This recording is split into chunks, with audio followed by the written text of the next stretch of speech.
64 krasličiarov sa tento rok zapojilo do prvého ročníka súťaže To vajíčko maľovanvo. Turzov dom ozdobilo viac ako 900 kraslíc ozdobených tradičnými, ale aj súčasnými technikami. O víťazoch prvého ročníka rozhodovala odborná porota, ako aj naši návštevníci. Zdobím kraslice od strednej školy, to už ani nechcem prejatúvať na roky. Začala som bavlnkovou technikou, oblypaným bavlnkami. A ešte kedysi v tých 90. rokoch ma objavil pán Majling z Bystrice. Z Brezna ma sem dotiahol na nejaké predvádzacie akcie, ktoré organizoval. A pred 7 rokmi som bola v Uľuve na kurze drôtovania a zistila som, že až také náročné to nie je, že som sa nemusela bať, mohla som to robiť aj skôr. Ale tak je to náročné, možno z začiatku, keď človek sa naučí aj držať to vajíčko, aj ten drôt k tomu príklad, aby vám neprasklo.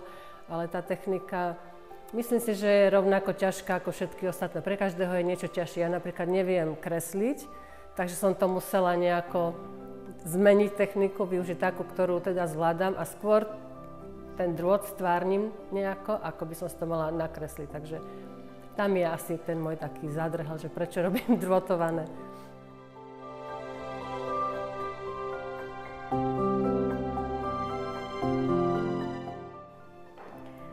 Myslím si, že nie je to ťažká technika. Keď má niekto trošku vlohy k maľovaniu, tak to nie je až také zložité. A hlavne prax urobí svoje. Keď to človek robí, povedala by som takmer dennodenne a 10. rok maľujem vajíčka, takže už do tej ruky sa to trošku dostane a už to nie je také ťažké.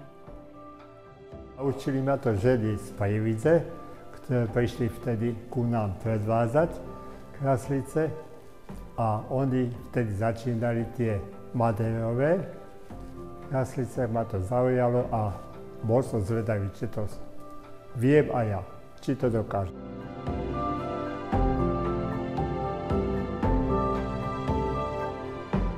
Potom inšpirácia je ľudová výšivka.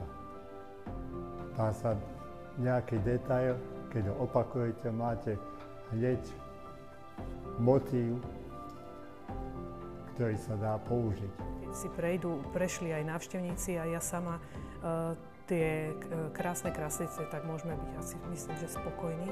A celkovo môžeme byť spokojní s tým, že ľudia sa venujú technikám a že v tom prostredí domácom naozaj sú veľmi tvoriví, sústredene pracujú a tie kraslice sú tak precízne vyzdobené. Tie vzory, ktoré oni aplikovali na tie malé tie škrupinky, sú veľmi krásne a ten, čo si nešiel pozrieť tú výstavu, môže banovať. Takže keď najbližšie bude takáto výstava, tak každého vyzývam, aby sa prišiel pozrieť, lebo stojí to naozaj za to.